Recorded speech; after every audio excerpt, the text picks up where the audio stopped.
Қазақстан терроризмнің жүгенсіздігіне жол бермейді. Бүгін елбасы Нұрсұлтан Назарбаев Шығыс Қазақстан облысына жасаған сапары барысында осылай деді. Маңызды тақырыпқа мемлекет басшысы жаңа қан орталығының қызметкерлерімен кездесу барысында тоқталды. К сожалению, стали привыкать.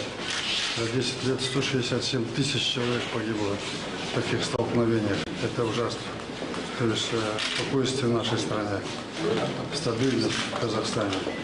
И вот таких отщепенцев, как вы видите, мы, не жалея всех их до единого, ловим и наказываем, уничтожаем.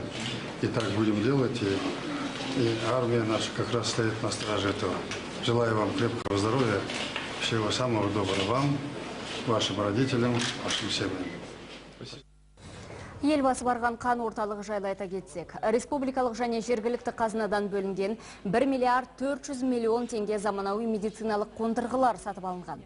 Орталық донорлардан қанды қабылдап, оның компоненттерін жіктеумен айналысады. Зертхана жұмысы бастан аяқ автоматтандырылған. Донорларды тексеру уақыты да мейлінше қысқарды. Орталық бір уақытта 100 донорды қабылдауға қауқарлы. Елбасы сапары әскери қызметкерлердің донор айлығымен тұспа-тұс келді. Президент Азия Авто Қазақстан зауытының жұмысымен де танысты. Мұнда қажетті коммуникациялар тартылуда. 2017 жылы өндіріс ошағында Lada X-Ray мен Lada Vesta көліктерін құрастыру жоспарланып отыр.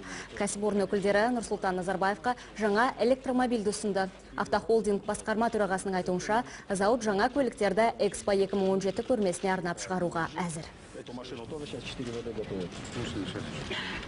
Мы раньше восхищались за границей, видя такие конвейеры, да? Теперь у нас у самих прекрасные машины и специалисты вроде вас. Я на вашем заводе 4 раза был. Сейчас смотрю новую площадку здесь. Будущее хорошее, государство будет помогать. Желаю вам успеха.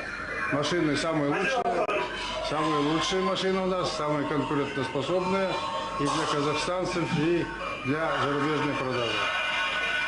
Качество и мощь.